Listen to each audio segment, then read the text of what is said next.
Good afternoon, my name is Peyton Edmonds, and today I'm going to be doing my clarinet teaching demo video 1. Today we have Brady Dillon here, and we're going to learn a little bit about playing the clarinet. This is going to be aimed for 5th and 6th grade instruction, so just starting out on our clarinet. So what we have is we already have our cases open, and what we have is we can see our parts here. We already took our mouthpiece, our reeds, and we put it into our mouth here. We're stroking it. Now, what we're doing is we're pulling out our mouthpiece. And when we pull out our mouthpiece, we can see that we have 2 parts.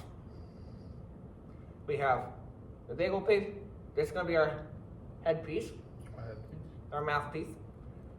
And then in our right hand or our left hand, we have the ligature. The ligature. It's kind of funny to say whenever you have like the ligature. Yeah, don't choke on him. You gotta be very careful. I was acting. You gotta be very careful when you hold it.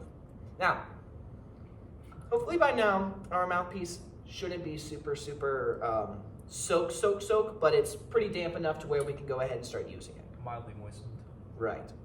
So when we put it on our mouthpiece, we'll know if it's good enough because it'll actually stick. We're gonna hold our hand under it just in case it falls off because we don't want that touching the ground. We put our mouth on it. Like a blizzard. But it's like a blizzard. It's like a blizzard. Yeah. Give it a little shake. Boom. So when we put on our reed, we want to try to line this up. You can see the little flat bit on the end of it. Obviously, we're going to put it right there. But when we put our reed on, we actually want to put it so if we try to line it up with the very top, and then we're just going to go scooch, and we're going to turn it down just a little bit. Just pull it down just a little bit. Just a sliver of it. So you should be able to see just the black part over the top of our mouthpiece. I do it. There we go, yeah. So now holding it with our thumb in place, we're gonna take our ligature. And with the screws facing towards the right, we're gonna put it onto the mouthpiece. Now, you might need to mess around with your reed just a little bit. Now, starting with the bottom screw, we're gonna tighten that. Not super tight, but nice and snug. And then we're gonna do the top. Now, from here, we're gonna add our barrel. Our barrel. I know the barrel. Some people also call it the neck. I like that. Connecting these two together is gonna be super easy. We're gonna take our headpiece, our mouthpiece, and we're gonna put it onto the barrel, lightly twisting motion. There we go. And what we want is we want our logos facing towards the front. There you go. Yeah, just like so. Now, we're gonna go ahead and focus on trying to make a sound. Yeah, this is gonna be the fun part where we make a sound. This is my favorite. Yeah, it's the best part. So, when we put this thing into our mouth, we want to figure out where are we putting this. So before we put it into our mouth, what we're gonna do is we're gonna act like we're taking a fancy lipstick or lip balm. And we're putting it on our lips. We put it on our lips, so we put it in our pocket, and then we're almost like chewing like old people. Like my dentures. Yeah, like old people. I don't have my dentures. Now we want to do that with our bottom lip, and notice how it makes like a flat surface on the front of it. It's just kind of like a flat thing right there, and we can kind of almost feel our teeth just a little bit. We're not pushing on it, but we can kind of feel the teeth, keeping it flat right there. That's where we want our reed to be. And with our teeth, we're just going to not bite down, but what we're going to call anchoring down on the other side of the mouthpiece. So this is going to be lightly taking our teeth and going, just like that. So imagine that our finger is the reed in the mouthpiece. So our reed is the mouthpiece. We're going to, nice and easy. We're going to do the same thing, but with our mouthpiece now. Very carefully. Up. There you go. Now, whenever we're holding on to this, we don't want to be biting down and chomping down on our very expensive clarinet. We just want to be holding it down enough to where it's not moving around like crazy like this. And we're keeping it nice in place. If I were to be able to like grab you, is it okay for me to grab you? Yeah, is it okay? So go ahead and put the mouthpiece back into your mouth.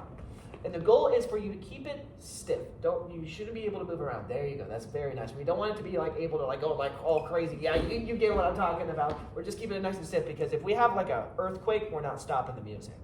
So you better keep it nice and firm. The show must go on. So from here, we're gonna try making a sound, keeping it nice and firm. And what I want you to think about is almost like, have you ever like sucked in if we were talking about blizzards earlier, and you know how you're sucking on like a ice cream and it's like really, really thick, and so you gotta go. I like Oreo. Oreo, yes, but the Oreo chunks, they get into the straw. I have to go. Yeah, you gotta really. Can you imagine what your tongue is doing whenever that happens? It's kind of like pushing up in the very back, and you're kind of like. Of course, you're enjoying the ice cream at the same time, but your tongue is like at the very top of your mouth. We want to keep that tongue there when we blow our air. Yeah, approaching the soft palate. That's a good example, Brady. Good job. That's one sticker. I'm gifted. Star. I'm gifted. Very gifted, actually. In fact. So we want to do the same thing, and we're just gonna.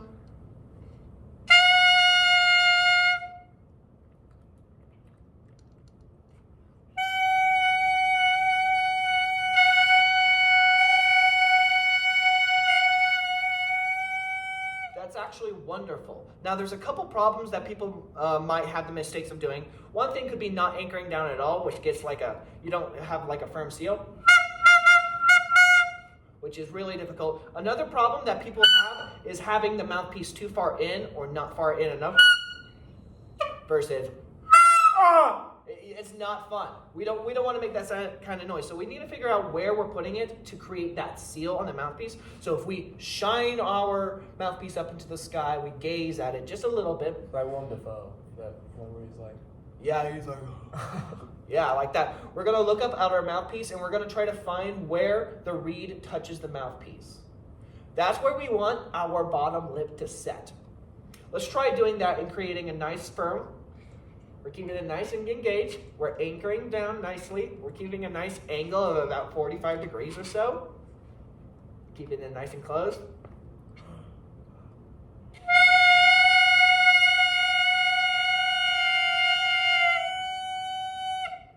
That sounds wonderful, Brady. It's an F sharp. Let's go ahead and move on to our final piece for today's lesson.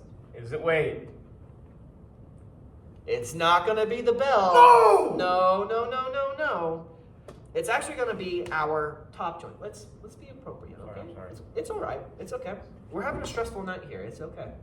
Here in 116. What we're going to do is we're looking down at our case, and we can see we have a big long part at the very top and a big long part at the very bottom with a bunch of keys in the middle. We're going to grab the bottom one. We call it the top joint, but it's in like the bottom area.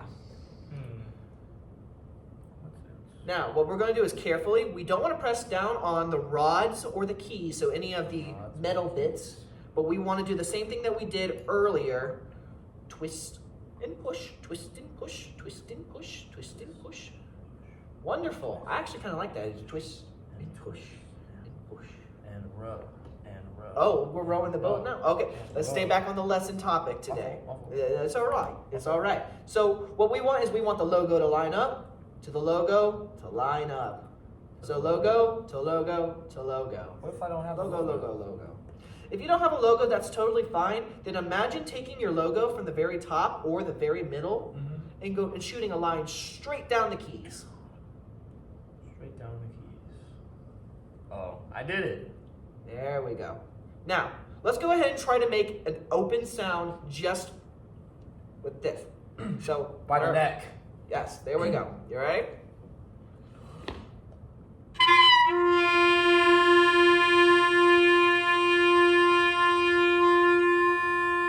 That is wonderful already. An open G. So that note is correct, Brady. That is an open G. That's what we're going to call an open G. Now, we're going to grab with our right hand our clarinet. We're going to figure out where our finger placements are going to go. So, if you look behind, you can see this it's almost like an arrow pointing exactly where you need to put your thumb. It's super simple. It's pointing right down towards it. You're going to put your thumb in that hole right there. Right on the hole? Right on the hole. Now, with our first finger, another arrow. Look at that. Isn't that convenient? The arrow pointing right to where our first finger is going to go. So photogenic. Now, we're thinking about maybe putting a finger there, but there's an open hole there, so we might as well cover the open hole.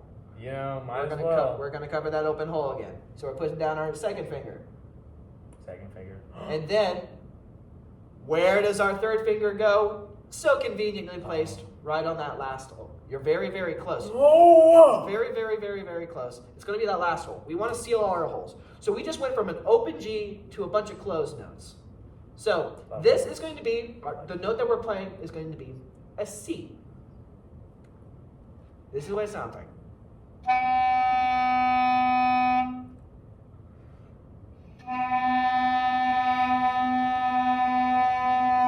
Nice. Now we're going to remove a finger. So we're taking a finger away.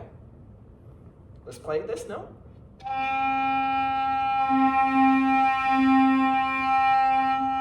That's going to be a D. So we're going C to D. There you go. Nice. Now we're going to remove another finger.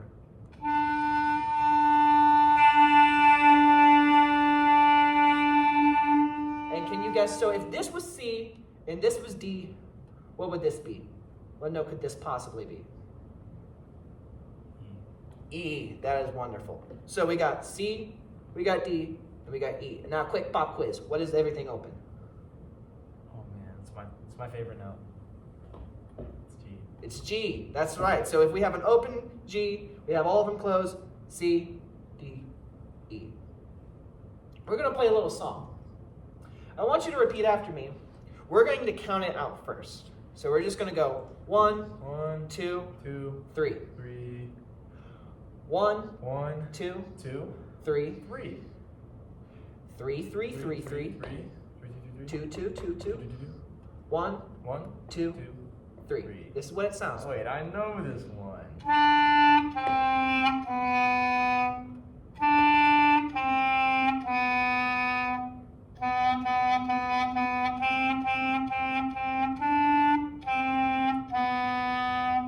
That was really beautiful, Mr. Evans. Thank you. Let's hear you play it. There's like a swan. Nice posture. Let's hear it.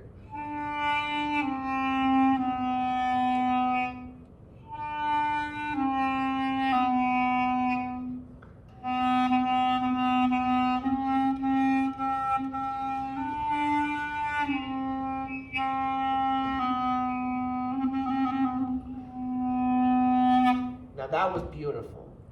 Is it okay for me to comment on just a few things before we end our lesson today? Just for you to think about. So yeah, let's just think a little bit about our posture. I like the showmanship because you really express the music, and I really like that. But we don't want to risk losing our beautiful sound that we make on our clarinet because we love the clarinet and we love the sound. I love it. So make sure that if we're going to be all the way out here, we got to at least keep a nice angle, and we're keeping this flat because I see as you're pulling up, you're losing that seal a little bit. And it's because you're not keeping this nice and flat. So if we're going to lift up our head and we're going to be fun about it, because it's always fun to be fun about it, make sure that we're lifting up at the chin instead. Because you're kind of lifting up this whole thing here. Because if we're going to have fun, we might as well do it with good sound, right?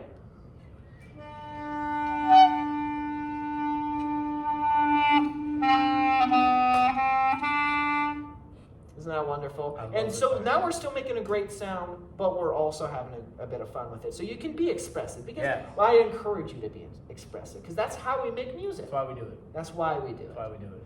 That was my teaching lesson for today.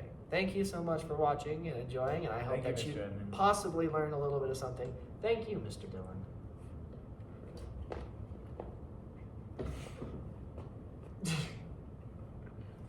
I realized after I made the first sound that I didn't put I didn't